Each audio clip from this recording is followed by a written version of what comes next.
O filme começa na Inglaterra com uma mulher chamada Jenny, terminando seu dia de trabalho como professora em uma escola primária. Do lado de fora, seu namorado, Steve, a espera com um anel, o que sugere que ele pretende pedi-la em casamento. Jenny entra no carro de Steve e descobre-se que o casal planejou uma escapadela romântica para o fim de semana em uma pedreira inundada. Steve revela que essa é a última chance de visitar o local antes que as construtoras comecem a edificar sobre ele.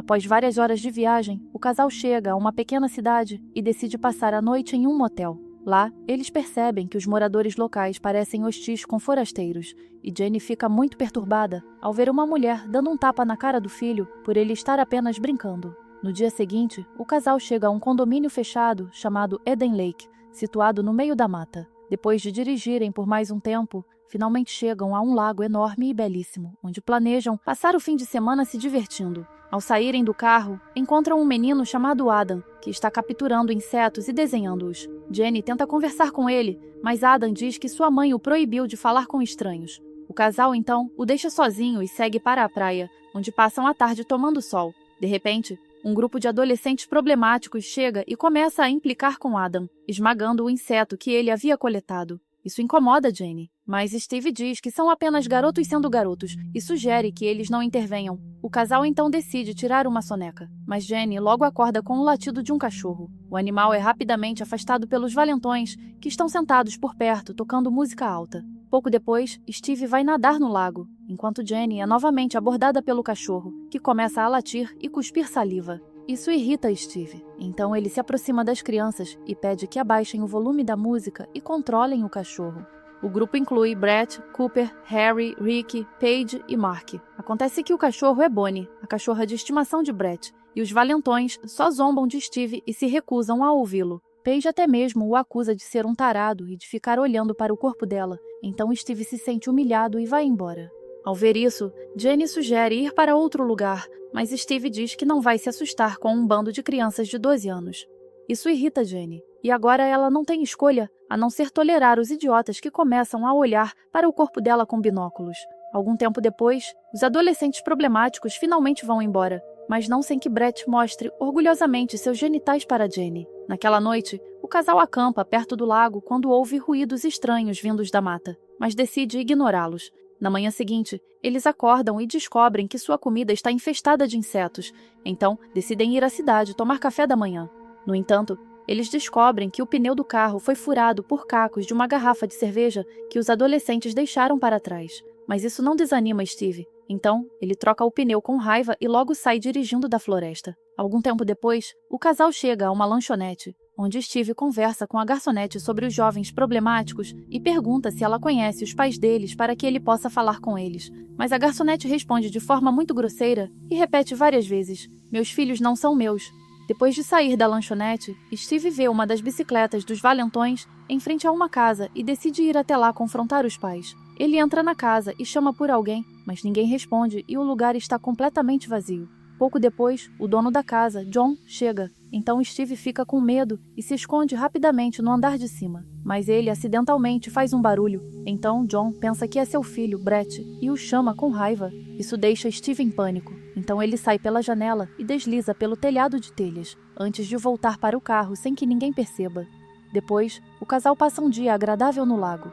E em certo momento, Steve decide pedir Jenny em casamento e pega o anel. Mas nesse instante, Jenny percebe que a bolsa de praia deles, onde estavam as chaves do carro, sumiu. O casal sai correndo para procurar o veículo, mas descobre que ele já foi roubado pelos adolescentes, o que os deixa furiosos. Mais tarde, enquanto procuravam o carro, o casal quase foi atropelado pelo próprio veículo, agora dirigido por Brett. Os adolescentes os xingaram antes de partirem na direção oposta.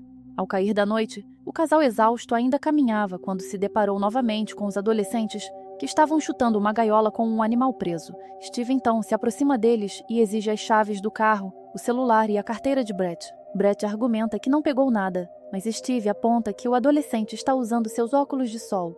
De repente, o celular de Steve começa a tocar no bolso de Brett. Então o homem tenta recuperá-lo às pressas, mas Rick saca uma faca, o que leva a uma briga que deixa Bonnie mais agressiva, e Steve acidentalmente a fere com a faca. Brett imediatamente se aproxima de seu animal de estimação e tenta estancar o sangramento.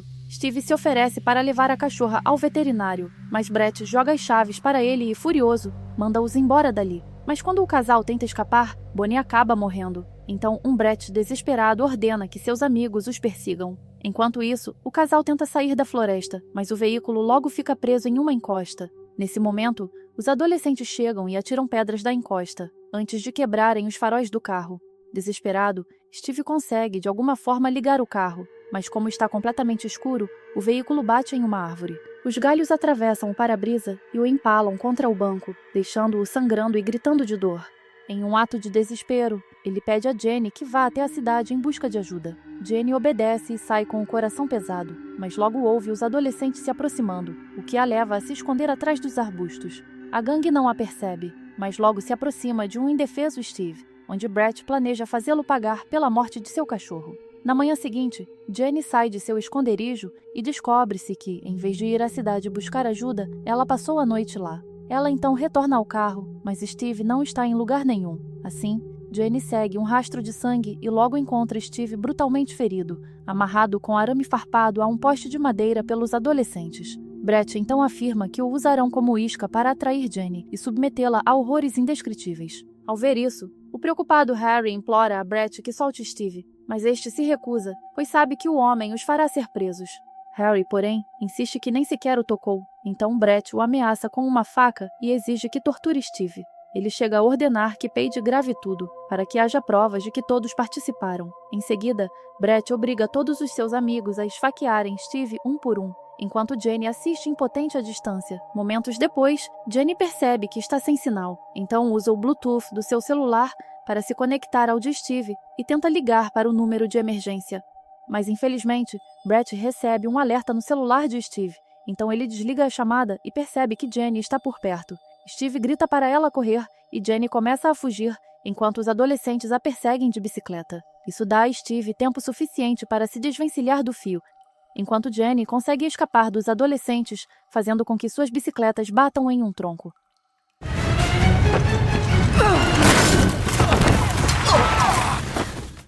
Depois de despistar seus perseguidores, Jenny encontra um trailer, dentro do qual vê um walkie-talkie em cima de uma mesa.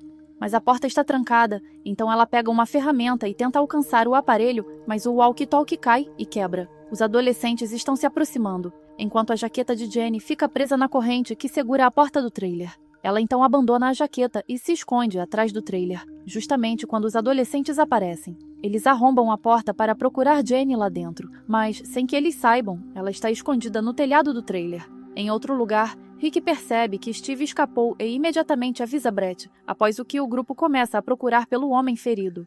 Enquanto isso, Steve consegue chegar ao seu veículo, mas, ao abrir o porta-malas, um alarme dispara, alertando os adolescentes. Então Steve rapidamente pega alguns itens essenciais que podem ajudá-lo e sai antes que eles possam alcançá-lo. Pouco depois, o casal finalmente se reencontra, mas Steve mal consegue andar, então Jenny o leva para dentro de uma pequena cabana de madeira. Lá, ela começa a cuidar de seus ferimentos, e durante esse processo, descobre o anel em seu bolso que ele planejava lhe dar. Isso a deixa completamente atônita, enquanto Steve lhe conta que queria ir à África em sua lua de mel, e que até pediu a permissão do pai dela para se casar. Nesse momento, os adolescentes se aproximam, então o casal não tem escolha a não ser fugir novamente. Logo, o grupo entra na cabana, mas encontra apenas pegadas de sangue, enquanto vemos Jenny e Steve agachados na água logo abaixo da cabana. Depois que os adolescentes finalmente vão embora, Jenny tira o namorado da água, mas a essa altura ele já perdeu a consciência. Ela o acorda e percebe que ele vai morrer em breve se não receber tratamento. Então, Jenny decide ir à cidade buscar ajuda e esconde Steve em alguns arbustos. Antes de partir, ela coloca o anel de noivado e mostra a ele que aceitou o pedido de casamento. Jenny segue os fios de alta tensão e corre em direção à cidade, mas acidentalmente pisa em um prego, que perfura seu pé e a derruba no chão. Ela começa a chorar de dor e os adolescentes ouvem seus gritos correndo em sua direção. A pobre mulher, então, se esconde em um bosque onde segura um pedaço de pau entre os dentes para abafar os gritos, enquanto arranca dolorosamente o espinho da ferida. Depois, Jenny continua avançando como pode e logo encontra Adam, que vimos no início do filme. Ela implora que ele a leve até sua mãe, mas o rapaz apenas diz que ela está no trabalho. A mulher desesperada pede então que ele a leve até a cidade, e Adam concorda. No entanto, em vez de seguir as linhas de energia, ele a leva ainda mais para dentro da floresta, onde usa o celular para se comunicar com alguém. Jenny pede que ele chame a polícia, mas o rapaz diz que não tem sinal e que está apenas brincando. No entanto, Jenny não acredita nele e tenta pegar o celular dele, justamente quando os adolescentes problemáticos chegam, revelando que foram eles que receberam as mensagens de Adam. Algum tempo depois, Jenny acorda e se vê amarrada a um tronco de árvore, junto com Steve, que já faleceu. Os adolescentes jogam gasolina ao redor do casal para queimá-los, mas um deles argumenta que eles não podem fazer isso, pois a mulher ainda está viva. Mas Brett não se importa, então pede novamente a Paige para filmar tudo e dá fósforos para Adam atear fogo no casal. Adam hesita a princípio, mas quando Brett começa a ameaçá-lo, ele finalmente acende o fósforo e o joga na árvore, que começa a consumir o corpo de Steve. Enquanto isso, Jenny começa a implorar por misericórdia, mas logo as chamas queimam as cordas que aprendem a árvore, fazendo com que ela se liberte. Brett avança em direção a ela, mas Jenny derruba uma lata de querosene, criando uma parede de fogo entre eles. Ela então foge, e Brett agarra Adam e ameaça queimá-lo se ela não voltar. Mas Jenny o ignora e logo assiste impotente à distância, enquanto Brett encharca o pobre Adam com querosene e o incendeia. Jenny fica tão horrorizada com a cena que começa a vomitar. Até os amigos de Brett recuam aterrorizados, mas não têm coragem de confrontar o garoto sádico. Algum tempo depois, Jenny encontra um grande mapa, quebra o vidro que o protegia e examina a rota, justamente quando ouve os adolescentes se aproximando. Ela então se esconde dentro de uma caçamba de lixo, enquanto Rick se aproxima e conta a Brett que Jenny roubou o mapa e agora sabe para onde ir. Mas o garoto psicopata diz friamente que ela não vai longe a pé. Depois que os garotos vão embora, Jenny sai da caçamba de lixo e Cooper a vê à distância. Ele se aproxima dela com a intenção de ajudar, mas ela repentinamente crava um estilhaço de vidro em seu pescoço. O menino cai no chão, enquanto uma Jenny, horrorizada, percebe a gravidade do que fez. Ela tenta desesperadamente ajudá-lo, mas Cooper se contorce violentamente uma última vez antes de morrer em seus braços. Algum tempo depois, já está escuro, mas os adolescentes ainda estão procurando por Jenny. Brett logo ouve Paige gritando, então corre até lá e descobre que Harry e Paige encontraram o corpo sem vida de Cooper. Harry agora culpa Brett pela morte e diz que já chega e quer ir para casa. Mas o psicopata friamente lhe diz que ele não pode ir embora e lhe mostra os vídeos de Harry torturando Steve. Arrependido, Harry tenta ligar para alguém. Então Brett perde a cabeça, joga o amigo no chão e desfere socos brutais no rosto de Harry, além de chutá-lo repetidamente até que o garoto pareça estar morto. Ao ver isso, Paige fica tão horrorizada que foge dali rapidamente para escapar do amigo sádico. Enquanto isso, Jenny chega à estrada principal, onde desmaia em frente a uma van. O motorista, Reese, fica chocado com seu estado deplorável, enquanto ela implora por ajuda, dizendo que mataram seu namorado. No entanto, em vez de ir para a cidade, o homem entra na floresta e revela que seu irmãozinho, Rick, está lá fora e que ele está preocupado. Jenny fica horrorizada ao perceber que ele é o irmão do assassino de seu namorado e implora para que ele volte. Mas o rapaz se recusa e logo chega ao portão, onde sai do veículo e encontra Rick e Mark. Enquanto os rapazes estão distraídos, Jenny aproveita o momento e foge dali. A mulher louca logo vê Paige correndo para a estrada, então ela faz isso.